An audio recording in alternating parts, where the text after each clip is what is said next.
Hello and a very warm welcome back to the channel. And here's the King George VI, the Maroon LMS Trying Hornby Coronation Loco R.871. I mentioned in last week's video it might be good to get one out and have a run with it. It's been a while. This isn't the same one that I've had on the layout in the past. It's one that I kind of thought needed attention, but I think it's going to need a bit more than I thought. Now let's go over to the controller because it looks like it's running well, doesn't it? But check out the Marshall 3 unit here. If I just shield the light, you can see we've got a big red light glowing away. Power off. This is drawing a lot of current, so I think from the smell as well we've got an armature issue, so it could be a candidate for another rewind. But mind you, still slightly scarred from my last episode of rewinding. Even though it was successful, it was quite a arduous task. Right, so I'm backing that off because I don't want to do any more damage. So what have we got on the table then? Well, their packaging, we'll take a look at that in a minute. And this, my 5-pole bull race X04 conversion, that was last seen in the R.871 Britannia, but it's on the bench and it'll make a great substitute for the faulty unit in this loco. So we are going to run it a bit later on the main layout, but I thought what we could do now is just take a look at the packaging and the bits and bobs that came with this loco, and then I'll whip the top off and we'll have a look at the original motor and slip in this substitute and see if it makes it run any better. So what I'll do now is I'll set up so I can use both my hands and we'll take a closer look. Okay, well, packaging wise, we did have a sleeve over the box, one of these nice cardboard sleeves to protect the excellent colourful box. And there we are, look, R.871, and I think there's a price there. Looks like £5.75, and the box is in really nice condition. I should think the protection of the sleeve has helped. So there's the really quite nice packaging, the sort of, I don't know whether it's some sort of foam or it's polystyrene, I guess, the tray, and it's not cracked, a little bit of oil residue, but it's in nice condition. Now I'll come on to the item in this little bag in a minute or two, because that's not a standard item, but it's always good to see additional nameplates there. And I think it's Queen Elizabeth, Duchess of Rutland and the City of Edinburgh. Lots of alternatives there, and underneath there's some different running numbers in the packaging too. So if you want to customise your loco, plenty of options. Paperwork wise, there's a lot in this box. There's a pamphlet about the alternative names and numbers, and that actually covers other alternative numbers for the Hall class and the Battle of Britain and all sorts of other Trying Hornby locos. Here's the instructions, and you can see from this item is dated around 29th of January 1971, so it is indeed nice 1970s model. And then a dealer sort of servicing scheme network pamphlet, which we've seen quite a lot of. Now this first thing, I don't know whether you can see, I'm not going to get it out because it's, well, I'll try actually, hold on, don't want to lose it, but there's a, you might recognise what that is. It's the little nib that sticks up on the rear bogie of the loco. So first thing I noticed when it was taken out of the box, it was lying in the box broken. I've just threaded out, drilled it out, threaded it, and put a little bit of threaded rod, and I've filed the front of the threaded rod so it doesn't catch on the tender, and I've just darkened it down so it doesn't look too bad. I've actually made it a bit longer so it goes further through. So while I've got it in my hand, we'll take a quick look at this loco. Lovely nickel plated wheels as opposed to the black metal wheels on the blue version, and very glossy. I think you can probably see the shine, and I'll just turn it around. Lovely condition. Slight obliteration of the running number from rubbing in the box, I think, on this side. Little scratch there, but nothing too bad. A really nice looking loco, one of my favourite Triang Hornby engines. So no front coupling on these models. So let's just pop that down. Go to the tender, and remnants of a Hornby 00 chassis under there, something that was used by Hornby 00 and Wren. No plated wheels on this tender, but it looks nice, doesn't it? And yet again, the shine, lovely streamlined tender. You can see this model has done virtually nothing in its life. On the whole, very nice condition. And just a brief look again at the converted motor. It has the bull racers in the front and rear, a 5-pole armature, and it turns really smoothly. So I think this will make a jolly good substitution, and maybe we'll get some nice scale running on the Super 4 layout. Right, well, I'm going to be brave. I'm not going to pause the recording, so we'll have a go at getting into this on the camera, so you'll have to forgive any shaking or misplacements of the screwdriver. But to get the body off, I've got to take the rear bogie off, so I'm just going to get my screwdriver snug in this bogie retaining screw. Just spin that out. You can see there are nickel plated wheels on the rear pony and the front bogie, so I'm just going to take that out, give you another opportunity to see the repair on that.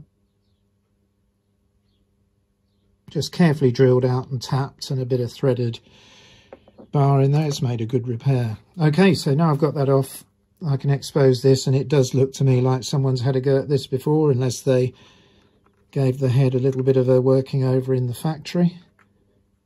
So whether this was a return to a model shop or a faulty item, I don't know. It came with a lot of other items, but so long ago I can't remember. Probably from a Mary's auction in Northampton. So 2 screws.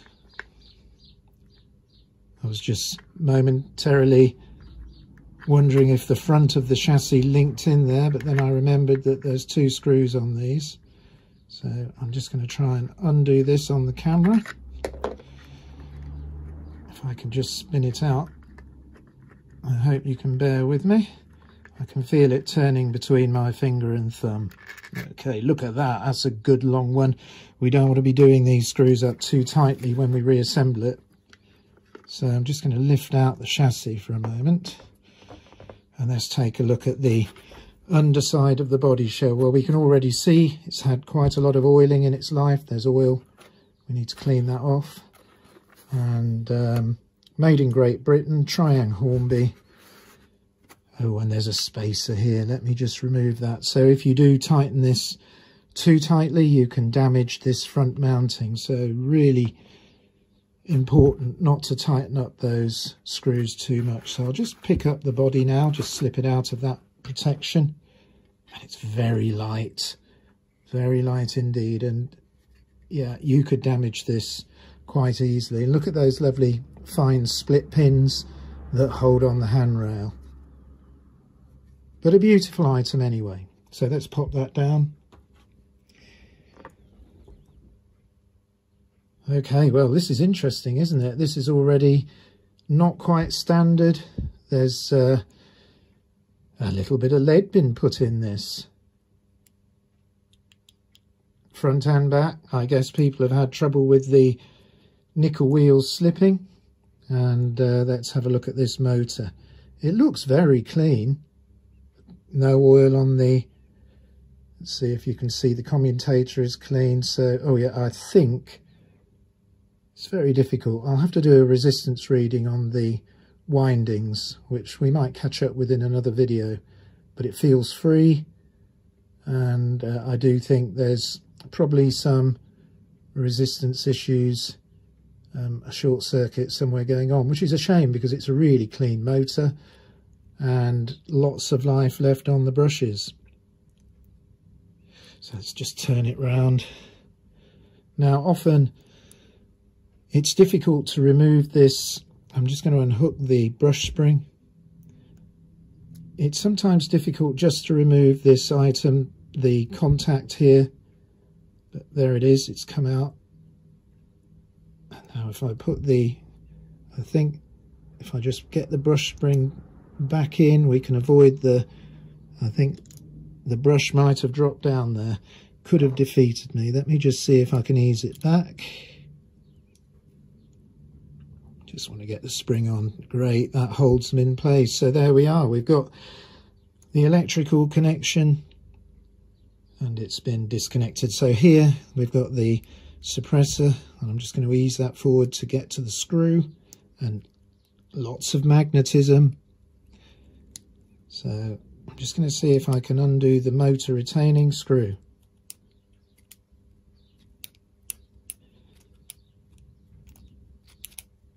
Right, let's have a look. Don't want to lose the screw, of course, just ease that out. And then there. So let's pop the chassis down. Got to remember the retaining screw for the motor is still in the tab, and see. Well, it looks okay, but you can see that it's in quite clean condition. There's a bit of oil on there. I think probably the best thing to do will be to strip this motor down and give it a good examination, but I'll save that for a later video. I'm not going to take the weights out because, yeah, indeed, any additional weight will probably, help it nicely on my nickel-plated track. Now, what you might realise is that part of this chassis is the same as the Flying Scotsman. And this area here is for a firebox glow that was used on the Flying Scotsman, but they never implemented it on the Coronation. But another good example of them sharing parts and, keeping the costs down. So in the 70s, we could get different locos, but using similar parts from the parts bin. Now, I'm just looking. I can tell I've not used this one before. There's no white grease on the gear. I normally put a little bit on. There's plenty of oil. It revolves really freely. Check that out. And the wheels aren't too dirty. Now, I know I'm not going to be able to slip this new motor in on the camera, so I'm going to pause now and just screw that in. And then we'll come back and see if there's an improvement on the test track. Okay, well, the new motor, the upgraded motor's installed, and I just thought before I put it back on the test track, I'll just show you something. Now, these pieces of valve gear are just lodged in at the front. They thread through this holder at the back, so you can see that that can happen. So when you're handling this loco, you need to just take a little bit of extra care that you don't dislodge the valve gear. So it slips into that back bit, and then at the front, it just rests in there. Oops, didn't quite get that in, just like that. But they're both in now. Oops, no, they're not. So that shows you, doesn't it, just how easy it is to dislodge. So let me get that one in there. So just make sure those parts of the valve gear, if you're doing work on these locos, don't come out and get damaged. Right, let's see. I mean, I can probably put it down on the track with the camera as it is. Just move that. I'm going to put a bit of power on. Oh, and that's away beautifully. So on the very lowest power setting, coming back into shot now. Oh yeah, we've got everything we need now to run this. So I'm going to pop the top back on and we'll go over to the main lines for a bit of fun. Okay, well, take a look at this lovely R.871 King George VI. It's on the layout. I've just removed the Airfix Royal Scot, which I've been having lots of fun with recently. I think I'll probably put it away now, give some other locos a chance. But I've got the Hornby LMS style coaches behind it, so I guess it wouldn't really need that lead. They're very light. But anyway, I'm going to get to the control now, and we'll see what sort of a slow start we can get from this. So just reaching over now. Look at that. Let's just follow it round now to slow speed. Just a little hesitation on that first diamond, but I think that would be dealt with a good clean of the loco wheels. They're not dirty, but they've got a little bit of tarnish on them. But look at this. Just leaving the station at a decent speed and not picking up too much, because we've got to go through the main station at the back, and then I think we'll just increase it slightly and enjoy it around the layout. But the tractability of the bull raced 5-pole conversion X04 brings this loco into a fresh class. So I'm just putting on a little bit of power. Very quiet. Now normally these Coronations, the motor and the gearing echoes around in that cavernous plastic body, but it's virtually whisper quiet with the bull race conversion, almost to modern loco standards. And we are indeed travelling back to 1971 with this item, so how well made were they? Still running today. Lots of value to offer for the DC modeler. So there goes a bit more power. Lovely noises from the Silver Seal wheels on the coaches.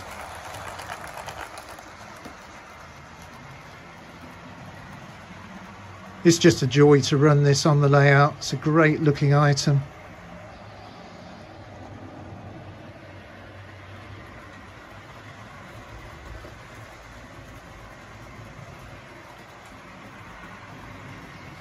I don't think I shall run anything on the other line just now.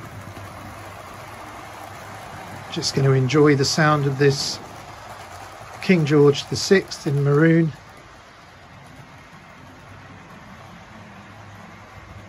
This really is good fun running on the old Triang Super 4 tracks.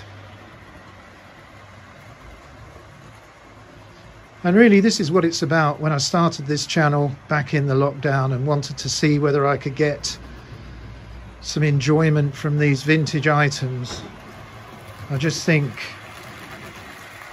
it goes to show that even today, with all the marvellous things that are on offer, you can still get some really good fun with these items. So if you've got them up in your loft and you've got a bit of time on your hands,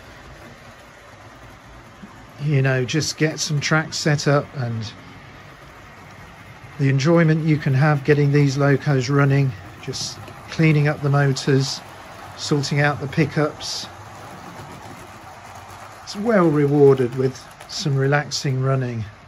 And let me tell you, just staring at a model train for 5 or 10 minutes can be a brilliant antidote to all the items on the news that aren't so good as they could be. Well, I am indeed going to enjoy this for a few more minutes, but I'll leave you in peace to enjoy it too. I hope you've enjoyed this video, and seeing this item brought back to life. A slight upgrade to the motor, but I'm going to return the original to it once it's repaired. And next week we're going to take a look at a really nice Dealey 3F that I found. I mentioned it in a previous video, and we'll do the same. We'll get it out the box, see if it needs any attention, and get it on the main layout. Because what I'm having fun doing at the moment is just going through the collection and picking out items that have still yet to be returned to running condition, and just enjoying getting them out the box and seeing how they perform. There may be another video on the channel at some point detailing a repair I've been doing to my old car. I did put a few shorts up and I got a lot of interesting emails from people. It's a complete rebuild of the water pump on my 1968 Aston Martin. I now have all the parts and I do have a bit of time available to hopefully finish that off. Now I'm going to put a normal video up of the final work on this pump. It's a little bit too much for a short, and the people that have written to me, I think it would be nice to show them how it's turned out. But that is going to be an additional item. There will be a railway upload as usual next week. So until then, I'm going to leave you with this King George VI. Take care and goodbye.